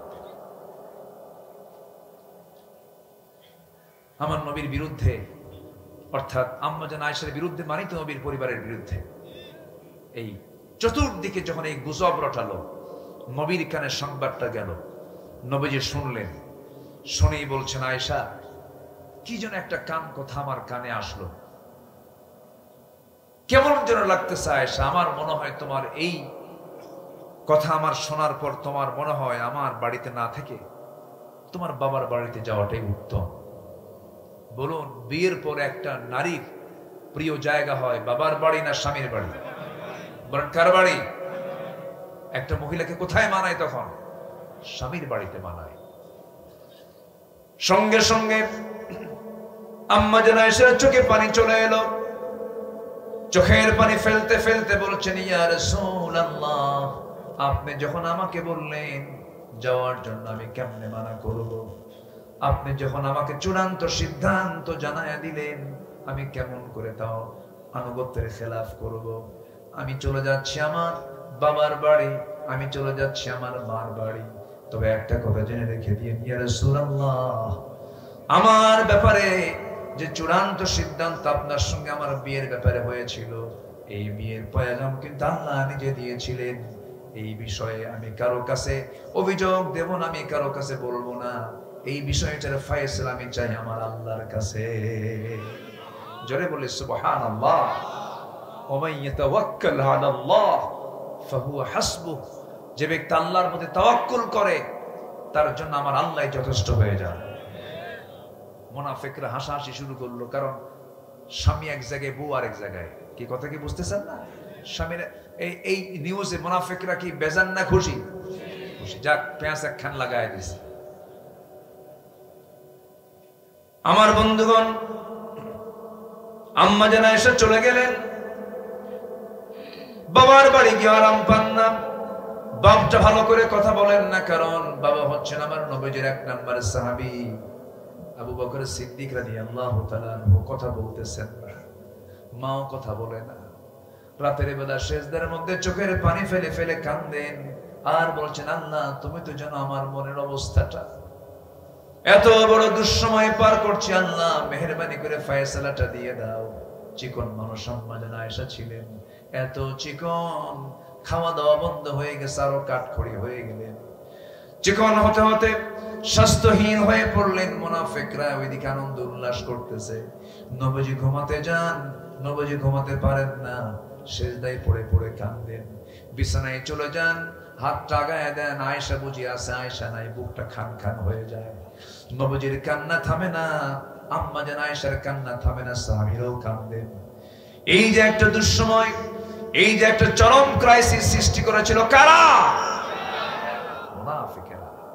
এই মুনাফিকেরাই এই 16 বছর জেলখানা আলেম দিয়ে ভরাইছিল। আমি নগণ্য গোলাম, আমাকেও যেতে হয়েছিল, কোনো দোষ করি নাই। আমার জানা মতে আমার দোষ ছিল একটাই, কোরআন থেকে কথা বলা। 2018 সালে আমাকে ধরে নিয়ে চলে গেল। ঢুকলাম ভিতরে, ঢুকিয়ে দেখি এক মুরব্বীর সামনে দাঁড়ানো, বয়স প্রায় 85 বছর। 85 বছরের কি বুড়া মানুষ না? হাত পা কুঁচকে গেছে। আমাকে দেখে একটা লম্বা সালাম দিয়ে বলে, বাবা আপনি এখানে কেন? বললাম যে আমারে দাওয়াত দিয়ে নিয়ে আসছে। তুমি এখন শুনে আমারে কয়, হুজুর আপনি জেলখানায় ঢুকলেন, আমি খুব খুশি হয়েছি। আপনি খুশি হলেন কেন? দূর থেকে ওয়াজ শুনি, কাছে যেতেই পারি না, মুসাফাও হয় না, মজা করে কথা বলবো তাও হয় না, আপনি এত কাছে আসছেন, এই চান্স কি আর ছেড়ে দেওয়া যায় নাকি? খুব খুশি হয়েছে। বললাম আপনার বিরুদ্ধে মামলা কি? কে বোমা হামলা, বোমা হামলা, বিস্ফোরক মামলা দিছে। বিস্ফোরক মামলা মানে হচ্ছে ওই 85 বছরের বুড়া লোকটার হাতে ককটেল ছিল বা বোমা ছিল, বোমা মারছে। বলেন তো ওই হাতের কি সেই ফিটনেস আছে? 85 বছরের বুড়ার তো কোনো ফিটনেসই নাই, ঠ্যাং একদিকে হাত আরেকদিকে। কি চিত্র চিত্রায়িত হয়েছে ভাইরে। হয়তো বলবেন যে এতগুলো কথা বলতেছেন, বাস্তবতা তো এটা বাস্তব বিষয়। আয়না ঘর, কি লোমহর্ষক কথা। আমি নিজে গিয়েছি, দুজন আয়না ঘরে থাকা দুজনের সঙ্গে কথা বলেছি, ব্যারিস্টার আজমি, কি ব্যারিস্টার আরমান এবং ব্রিগেডিয়ার জেনারেল আজমির সাথে আমি কথা বলেছি। তারা বলেছেন 8টা বছর আকাশের সূর্য আমাদের চোখে পড়ে নাই। কি কথা এগুলো? কেন? কিসের জন্য? ফেরাউন যে কায়দায় দেশ চালাতে চেয়েছিল, ফেরাউনের চরিত্র এরকমই ছিল। ফেরাউন তার ক্ষমতাকে পাকাপোক্ত করার জন্য মার পেট চিরে বের করে ছেলে সন্তান জন্ম করত। এই পৃথিবীতে হত্যা রাজনীতি শুরু করেছে ফেরাউন। যারা এই যুগে যুগে হত্যা রাজনীতি করছেন তারা সবগুলো ফেরাউনদের প্রেতাত্মা।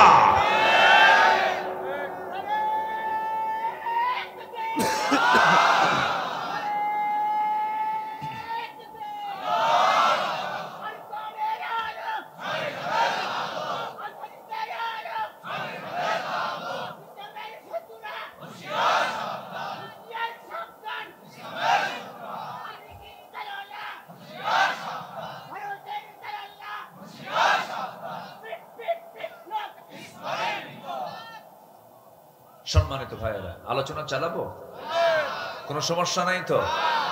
জোরে বলি ইনশাআল্লাহ, জোরে বলি ইনশাআল্লাহ। আপনি যে দলই করুন, শুধু বলবো তাআলাউ ইলা কালিমাতিন, কালিমার দিকে চলে আসেন, নামাজের দিকে চলে আসেন, আল্লাহর দলের দিকে চলে আসেন, জান্নাতের রাস্তায় চলে আসেন। সব পথ ছেড়ে দিন, ইহদিনাস সিরাতাল মুস্তাকিম, এই দিকে চলে আসেন। বাঁচবো কয়দিন ভাই? কয়দিন বাঁচবো আমরা? ঘুরে ফিরে আমাকে আল্লাহর সামনে হাজিরা দিতে হবে। লজ্জা নিয়ে দাঁড়াবো না সম্মান নিয়ে দাঁড়াবো?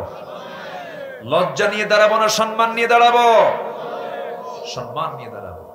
আম্মা জান আয়েশা কার বাড়িতে এখন? বলেন কার বাড়িতে? মানায়, মানায়, কিন্তু পাঠায় দিল কারা? কারা পাঠায় দিল? রসুল যদি গায়েব জানতেন, রসুলকে বলতেন না সেগুলো সব মিথ্যা, থাকো তো এই জায়গায়, বলতেন কি না? তাহলে এখন বলেন রসুলকে গায়েব জানতেন, আর আমার দেশের পীর কেবলারা গায়েব জানে। বাচ্চা হয় না, চলে গেছে। কে বাবা 17 বছর বিয়ের বয়স, বাচ্চা কি হবে না?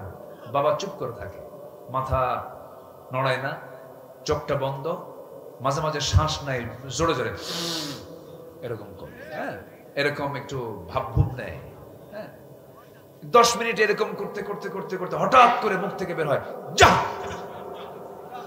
কিচ্ছু না, বের হাত লাঠির বাড়ি দরকার। আসতে কবেন না, জোরে বলুন ঠিক কিনা? বদমাইশি গুলো। রসুল গায়েব জানেন না, ও গায়েব জানে বসে আছে। কত বড় সত্য, অথেন্টিক, একদম সত্য সোর্স এটা। ইন্নাল্লাযীনা জাউ বিল ইফকি উসবাতুম মিনকুম, হে রাসূল ইফকের যে ঘটনা, এটা মানে রাসূলকে আল্লাহ তাআলা জানাচ্ছেন এগুলো সম্পূর্ণ মিথ্যা, মুনাফিকরা এগুলো সাজানো নাটক করেছে। আপনার স্ত্রী আয়েশা সতীত্ব নিয়ে আছে, কোনো সমস্যা নাই। আল্লাহু আকবার। কিন্তু রাসূলকে আগে জানতেন? রাসূলকে জানাইছেন কে? জানার পরে তিনি জানছেন, এর আগে তিনি জানতেন? তাহলে গায়েবের মালিক রাসূল না আল্লাহ? গায়েবের মালিক বান্দা না আল্লাহ? আর এরা গায়েব জেনে বসে আছে। কি রাগ করতেছেন আপনারা? আমার বন্ধুগণ, অনেক লম্বা লম্বা কথা ছিল, রাতটা গভীর ভার হয়ে গেছে, কষ্ট দেব না, একটু মনোযোগ দিয়ে শুনুন। 17টা পয়েন্ট আমি শাব্দিক ভাবে বলে দেব, ব্যাখ্যামূলক বলতে পারবো না। কিন্তু এইদিকে আম্মা জান আয়েশা দীর্ঘ সময় ধরে চোখের পানি ফেলে ফেলে কাঁদতেছেন। মাজলুমের দোয়া কবুল করেন তিনি কে? আল্লাহ কেমন করে কবুল করে নেন? এটা তো এমনি এমনি আসে নাই। কত মাজলুমের ফরিয়াদ জেলখানার মধ্যে ছিল, বালিশ ভিজে গেছে, জায়নামাজ ভিজে গেছে। আল্লাহ তুমি জুলুম থেকে বাঁচাও, আল্লাহ তুমি জুলুম থেকে বাঁচাও। আল্লাহ আছেন না? আসতে বলবেন, আল্লাহ আছেন না? নাই, আল্লাহ আছেন, আল্লাহ আছেন, আল্লাহ আছেন। শিক্ষা নিতে হবে, কোনদিন কারো প্রতি জুলুম করা যাবে না। জুলুমের অবসান হচ্ছে কার গজব? কার গজব? আল্লাহর গজব। আয়াত নাযিল হলো, আমার নবীজির আনন্দ দেখে কে? আল্লাহু আকবার। রাসূল মাঝে মাঝে বলতেন, আমার আয়েশা হচ্ছে শ্রেষ্ঠ স্ত্রী আমার। খুব প্রশংসা করতেন, খুব ভালোবাসতেন আম্মা জান আয়েশাকে। আল্লাহু আকবার। বয়সটা কম ছিল, বয়সটা কি ছিল? কম ছিল, কিন্তু খুব মেধাবী ছিলেন, সুপার কম্পিউটার। 6 লক্ষ হাদিসের তিনি হাফেজা ছিলেন। রাসূল যা বলতেন, বলতে দেরি, তার রেকর্ড হতে দেরি না। শুধু আম্মা জান আয়েশাকে বিয়ে করেছেন কারো অর্ডারে? হাদিসগুলোকে সংরক্ষণ করার জন্য। বাতিল নাস্তিকের বাচ্চারা বোঝে না, জানে না, মিথ্যা তথ্য দিয়ে রাসূলকে জেনাকার বানায় দেয়। এই ব্লগার গুলোকে চিহ্নিত করা দরকার, এই নাস্তিক গুলোকে চিহ্নিত করা দরকার। যখন কি বলে, জাহাঙ্গীরনগর ইউনিভার্সিটির সেই কুখ্যাত ধর্ষক ধর্ষণের সেঞ্চুরি করে মিষ্টি বিতরণ করেছিল। এই সমস্ত কুলাঙ্গার নাস্তিকদের ধরে প্রকাশ্যে ঝুলায়া এ রক্ত মাংস হাড় হাড্ডি কুত্তা বিলাই দিয়ে খাওয়ানো দরকার। এগুলো বদমাইশ। এই জমিন শাহজালালের জমিন, এই জমিন শাহ মাকদুমের জমিন, এই জমিন খুলনায় শুয়ে আছেন খান জাহানের জমিন। এই জমিন কোন নাস্তিক মুরতাদদের জন্য বৈধ হতে পারে না। কষ্ট নিচ্ছেন নাকি আপনারা? সম্মানিত ভাইয়েরা, আমার নবীজি আয়াত নাজিল হলে আনন্দ দেখে কি? রাসূল দৌড় মেরে চলে গেছেন শ্বশুর বাড়িতে। মুনাফিকরা কি কষ্টটা দিল? নবীজি গিয়ে বলছেন, আমার হুমায়রা গেল কই? রাসূল হুমায়রা বলে ডাকতেন লালি। হে লাল টুকটুকে নারী, হে লাল টুকটুকে মহিলা, তুমি কোথায়? মেয়েদেরকে যখন আপনি প্রশংসা সূচক শব্দ ডাক দিবেন, মেয়েদের যত রাগ সঙ্গে সঙ্গে আল্লাহ তা মিটাইয়া দেয়। রাসূল সব কিছু বলে দিয়েছেন। নবীজির 4টা স্ত্রী একদিন নবীর সামনে দাঁড়িয়ে বলছেন, ইয়া রাসূলুল্লাহ, আমাদের মধ্যে গন্ডগোল লাগছে। কি গন্ডগোল? আপনি সত্যি করে বলুন তো, আপনি 4 জনের মধ্যে কাকে বেশি ভালোবাসেন? রাসূল বলছেন, এমন প্রশ্ন করেছো, গন্ডগোল লাগবে তো দেখতেছি। আমি কার নামটা বলবো এখন চিন্তা করতে হবে। যাও, কালকে সকালে বলে দেব। 4 জনকে 4 জনের ঘরে পাঠায়া দিলেন। নবীজি ব্রেন বের করলেন, চিন্তা করলেন। প্রত্যেকের জন্য 2টা করে খেজুর প্যাকেট করলেন, বড় বড় খেজুর 2টা করে প্যাকেট করে।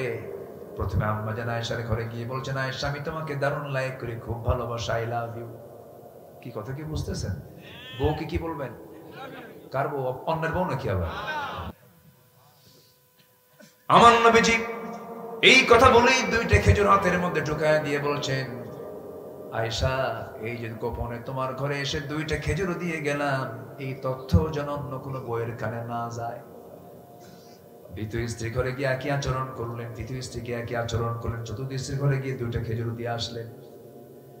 পরের দিন সকালবেলা 4 জনই বুক ভরা আশা নিয়ে নবীর সামনে বসে বলছে, হুজুর আপনি আজকে প্রকাশ করে দেন, আপনি কাকে সবচেয়ে বেশি ভালোবাসেন? রাসূল মক্কান মুস্কি হাসি মেরে বললেন, শোনো রে, গত রাত্রে আমি যার ঘরে গিয়ে 2টা খেজুর আমি লুকায় দিয়ে আসছি, আমি তাকেই সবচেয়ে বেশি ভালোবাসি। যা সুবহানাল্লাহ। কি পদ্ধতি রাসূল অবলম্বন করেছেন, আল্লাহু আকবার বলবেন না? একদিন আম্মা জান আয়েশা আরেক স্ত্রীর ব্যাপারে বলছেন, ও তো খাটো। ও কি খাটো? মেয়েদের মধ্যে সব আছে নাকি? আমি বলতে ভয় পাচ্ছি, আবার মায়েরা কি মনে করে। শুধু বলেছেন হাফসা তো একটু খাটো। রাসূল বলছেন, তোমার যে এই কথা খাটো, এই কথা যদি দরিয়ার পানিতে ছেড়ে দেওয়া হতো, লামাজাজাতহু, দরিয়ার পানি বিবর্ণ হয়ে গন্ধ হয়ে যেত। কোন মানুষকে খাটো, লম্বা, কালো কোন নামে ডাকা, এটা হালাল না হারাম? হালাল না হারাম? বউ একটু কালো, 3 দিন পার হয়ে গেছে, নতুন বিয়ে করছে, 3 দিন টের পায় নাই, 3 দিন পরে মন কালো, কে রে কি হয়েছে তোমার? কেমন বিয়ে করছি, বউটা কালো। সুমনের বউ দেখতে এত সুন্দর, দেখছেন নজর গেছে সুমনের বউয়ের দিকে। অন্যের বউয়ের দিকে নজর গেলে কি নিজের বউ কখনো সুন্দর হয়? নিজের বউকে রাজরানী দেখতে হলে, সারা জীবন যদি রাজরানী দেখতে চান, পৃথিবীর কোন নারীর দিকে নজর দেওয়া যাবে না। এটাই হচ্ছে কনসেপ্ট ভালো থাকা। আল্লাহ কবুল করুন, আল্লাহ কবুল করুন। হয়তো অনেক যুবকরা বলতেছে, হুজুর ওয়াজ তো ঠিকই করতেছেন, বিয়েই তো করি নাই। দেখেন কি চলে, দেখেন কি ঠিক, দেখেন মানে বিয়ে শাদী করবে এখন প্রস্তুত, বাপেরা রেডি হয়ে যান। হ্যাঁ যুবকরা, তোমরাও প্রস্তুত নিয়ে নাও। যে যুবক বিয়ে করতে চায় সে ভালো থাকতে চায়, আর যারা বিয়ে করতে চায় না ওরা বাইপাস মারে, ঠিক কিনা? মুরব্বীদের এই বিষয়গুলো খেয়াল করতে হবে। বয়স হয়ে যায়, বিয়ে করে না, বলে এক পায়ে দাঁড়া। ও কি আরেক পায়ে দাঁড়ায় আছে নাকি? নিজের পায়ে দাঁড়া, ও তো অন্যের পায়ে দাঁড়ায় নাই। সময় হবে বিয়ে করায় দিতে হবে। রিজিকের ফয়সালা কার? রিজিকের ফয়সালা কার? কোন পাখির কি খাদ্য গুদাম আছে? আছে খাদ্য গুদাম আছে? পৃথিবীর কোন প্রাণী, মানুষ ছাড়া কোন প্রাণীর কোন খাদ্য গুদাম লাগে? একমাত্র পিঁপড়া ছাড়া কেউ খাবার সংগ্রহ করে না, শুধুমাত্র পিঁপড়া। এছাড়া কোন প্রাণীর কোন খাদ্য গুদাম নাই। কতগুলো শুনতে আপনারা কষ্ট পাচ্ছেন কিনা জানি না। সম্মানিত ভাইয়েরা, আমার নবীজি চলে গেছেন শ্বশুর বাড়িতে, গিয়ে আস্তে করে ডাকলেন, হুমায়রা তুমি কোথায়? হুমায়রা তুমি কোথায়? লাল টুকটুকে মেয়ে তুমি কোথায়? কিন্তু আম্মা জান আয়েশার মুখে কোনো হাসি নাই, কোনো জবাবও নাই। সামনেও দেখা দিচ্ছেন না, ধরা দিচ্ছেন না। ওরে আমার হুমায়রা তুমি কোথায় গেলে? আল্লাহর পক্ষ থেকে আয়াত নাযিল হয়ে গেছে, তোমার কোনো দোষ নাই। আম্মা জান আয়েশা সঙ্গে সঙ্গে বললেন, আমি ইব্রাহিমের আল্লাহর প্রশংসা করি। কার আল্লাহর বলেন? এই কথা বলা মাত্রই রাসূল বলে ফেলেন, আয়েশা তোমার রাগ তো এখনো কমে নাই, তোমার কথার মধ্যে আমি টের পাচ্ছি। দেখেন একটু রাগ করেছেন, কিন্তু রাগের ভাষা কত জ্ঞান সূচক, কি বিজ্ঞচিত কথা, এত সুন্দর গ্রামার আটকায় দিলেন। রাসূল মুস্কি হাসি মেরে বললেন, আয়েশা বুঝতে কিন্তু পারছি, আমি টেরে পাইছি, চলো। রাসূল আম্মা জান আয়েশাকে সঙ্গে করে নিয়ে আনন্দ চিত্তে নিজের ঘরে ঢুকে পড়লেন। সাহাবায়ে কেরামদের মধ্যে হাসির রোল পড়ে গেছে। রাসূল হাসেন, আম্মা জান আয়েশা হাসেন, মুনাফিকরা কি বলে? মুনাফিকদের কি কান্নার সময় আসে? আসে। এখন কি আসছে? আসছে আসছে নাই, ও নাই, ও তো নাই। খেলবেন কার সাথে? খেলার লোকই তো নাই, চলে গেছে। আল্লাহ আল্লাহ আল্লাহ আল্লাহ আল্লাহ। নাম্বার 3 হচ্ছে অহংকার। নাম্বার 3 কি বলেন? অহংকার। আল্লাহ অহংকারকে পছন্দ করেন না। খালি বলেছিল কি জানেন? এই পৃথিবীতে আকাশ এবং জমিনের সবচেয়ে প্রথম যে অপরাধ হয়েছে সংগঠিত শয়তান কর্তৃক অহংকার। কি বলেন তো? অহংকার। পৃথিবীর প্রথম অপরাধ কি? অহংকার। আসমান এবং জমিনে প্রথম অপরাধ হয়েছে অহংকারের। খালাকতানি মিন নার ওয়া খালাকতাহু মিন তিন। আমি সেজদা দেব ওকে, মানবই না আমি আদমকে। অহংকার করে বসলো কে? ইবলিস অহংকার করে বসলো। যখন বলে ফেলেছে রাজাকারের নাতিপুতিরা চাকরি পাবে, এটা কি বিনয়ের কথা না অহংকারের কথা? এই দেশ কি একার না সবার? একার না সবার? বাবার দোষ সন্তানের কাঁধে দিবেন কেন? দাদার দোষ নাতির কাঁধে দিবেন কেন? যুবকরা ভাবছিলাম মোবাইল আসক্ত হয়ে, মাদকাসক্ত হয়ে মনে নষ্ট হয়ে গেছে, কিন্তু ওরা যে জাতে মাতাল তালে ঠিক তা বুঝি নাই। ওরা জায়গা মতো চলে গেছে, 45 মিনিট টাইম দিয়েছে তারা। যুবকরা তোমরাই সবকিছু করতে পারবে। গ্রামকে সাজাও, তোমার গ্রামের মাতব্বরকে ধরো। যদি নামাজ না পড়ে বলবেন মাতব্বর নামাজ ধরেন, মাতব্বরই থাকবেন, হচ্ছে আপনার মাতব্বরই মানি না। কি ঠিক আছে কিনা বলেন? গ্রামের লিস্ট করবেন কারা নামাজ পড়ে কারা নামাজ পড়ে না। যারা নামাজ পড়ে না তাদেরকে দাওয়াত দিবেন। গ্রামের কোন ঘর থেকে কোন মেয়ে, কার মেয়ে বোরকা ছাড়া উলঙ্গ হয়ে বের হয়, তার বাবার কাছে গিয়ে নোটিশ দিবেন আমরা এখন স্বাধীন একটি পরিবেশে আছি, আমাদের চোখকে নষ্ট করাবেন না। আমরা যুবক, আমাদের যৌবন আছে, আপনার মেয়েকে বোরকা পরায় দেন, আপনার গ্রাম ঠিক হবে, দেশ ঠিক হয়ে যাবে। কি দায়িত্ব আছে না নেই বলেন? আছে না নেই? এই কথাগুলো আমার মুখ থেকে কিন্তু বের হচ্ছে, আল্লাহ বের করে দিচ্ছে।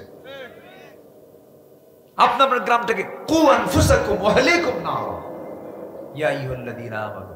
আল্লাহু আকবার। কি সুন্দর কনসেপ্ট। রাগ করলেন? আচ্ছা, অহংকার করা যাবে না। অহংকার কার চাদর? অহংকার করার যোগ্যতা একমাত্র কার? আল্লাহ। ব্যাখ্যামূলক তো কথা বলতে পারছি না, শেষ করে দিই নাকি দোয়া করে দিই?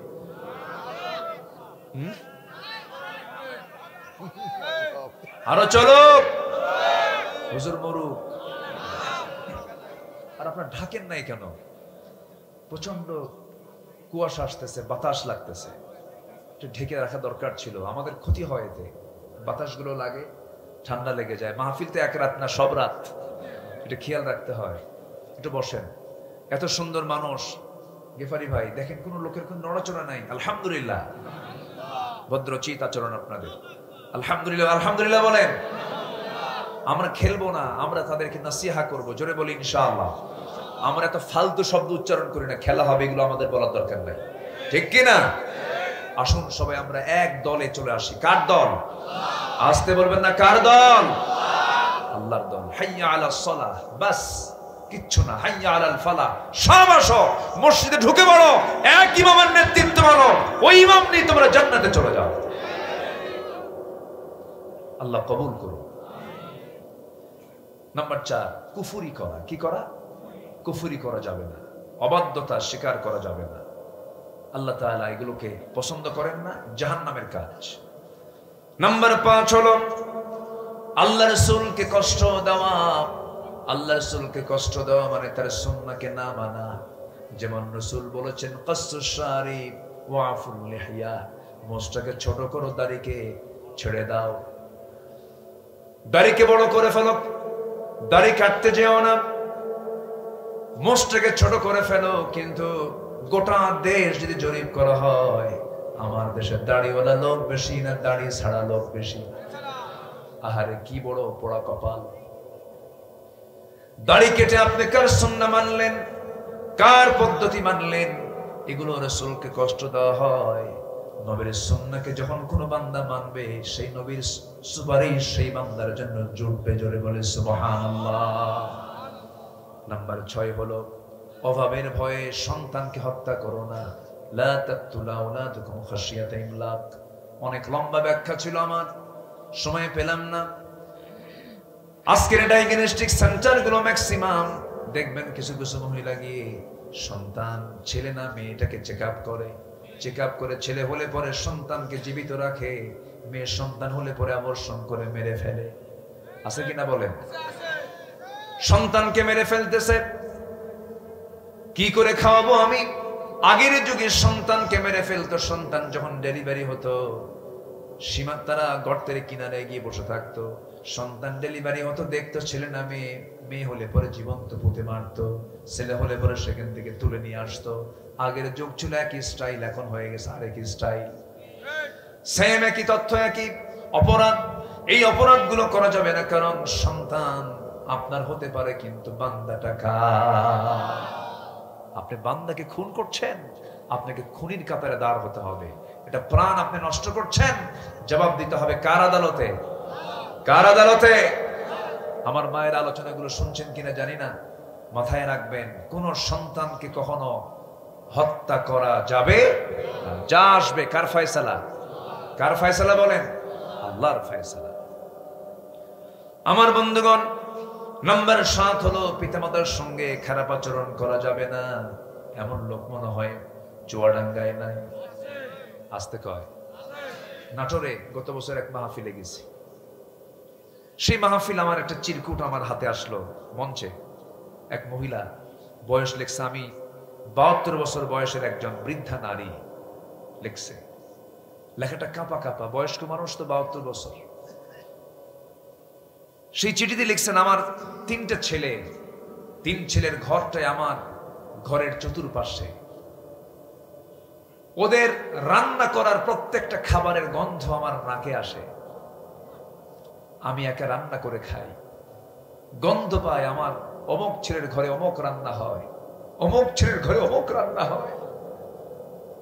আমাকে একা রান্না বান্না করতে হয়। হুজুর, এটা আমার জন্য খাস করে দোয়া করবেন, সন্তানদের জন্য দোয়া করবেন, তারা যেন আমার দিকে একটু নজরটা দেয়। নিজের পরিচয় গোপন করেছে। মা জানে যে আমার সন্তানদের এই দোষটাকে আমি প্রকাশ করলে সন্তানদের মান সম্মান থাকবে না, প্রকাশও করে না। এই পৃথিবীতে একজন মানুষ, 2জন মানুষ, মার বাবা, সন্তানদের সমস্ত তথ্য তারা আড়াল করে মুখ বুজে হাসি মুখে তারা চলাফেরা করে।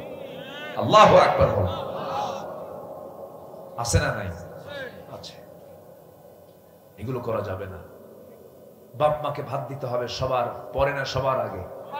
কোরআনকে প্রশ্ন করুন, কোরআন তুমি বলো তো, আমি কাকে আগে খাবার দেব, আমি কার জন্য আগে খরচ করব? কোরআনের জবাব নাই? আছে না নাই বলেন তো? দেখেন কোরআন জবাব দিচ্ছে, ইয়াসআলুনাকা মাযা ইউনফিকুন কুল মা আনফাকতুম মিন খায়রিন ফালিল ওয়ালিদাইনি ওয়াল আকরাবিন। 1 নম্বর খরচ হতে হবে তোমার বাপ মার জন্য, এরপরে তোমার আকরাবিন, বউ আছে, বাচ্চা আছে, ছেলে আছে, মেয়ে আছে। কিন্তু আল্লাহ বলে দিচ্ছেন যে বেতনটা বাবা, 1 মাস পরে বেতন পাচ্ছ, তোমার বউটা তোমার কাছে আছে, তোমার বাপ মা তোমার গ্রামে আছে, সমস্যা নাই। তোমার আব্বা আম্মার জন্য তুমি যে বেতনটা পেয়েছো, সেই বেতনটা খরচ করার আগে সবার আগে পাঠায় দিতে হবে কোরআন অনুযায়ী কার কাছে? কার কাছে বলে? বাপ মার কাছে। খরচ তাদের জন্য আগে দিতে হবে। আল্লাহ সিরিয়ালি দিয়েছেন কারটা আগে? মা বাবারটা আগে দিয়েছেন। কোনো খবরই রাখে না এমন সন্তান মেহেরপুরে চুয়াডাঙ্গা আছে না নাই? R15 নে ঘরে, ছেলে R15 নে ঘরে, মাথার চুলগুলো বড় করে ঘরে, নেতার পিছনে ঘরে, আর বাবা না খায়া থাকে, বাবা রিক্সা চালায়। অসভ্য সন্তান এগুলো। আচ্ছা বলুন তো, মা বড় না বউ বড়? ভালো করে রাখুন, চিন্তা করে রাখুন, মা বড় না বউ বড়? মাহফিলে মা বড়, বাড়িতে বউ বড়। দেখছেন কয় ঠিক? এই যে কইছে ঠিক, তাই তো? হ্যাঁ হ্যাঁ, মাহফিলে জোর করাই বলে হ্যাঁ মা বড়, বাড়িতে গিয়ে কয় না আমার বউ বড়। বউ একটা কথা বললে পরে বাস কোনো কথা নাই, মা যেখানে যায় যাক না, মায়ের জায়গায় মাকে রাখবো, আমরা বউয়ের জায়গায় বউকে রাখবো। জোরে বলি ইনশাআল্লাহ। কথাগুলো কি বলার দরকার ছিল? আছে কিনা বলেন? আমরা খেয়াল রাখবো। জোরে বলি ইনশাআল্লাহ।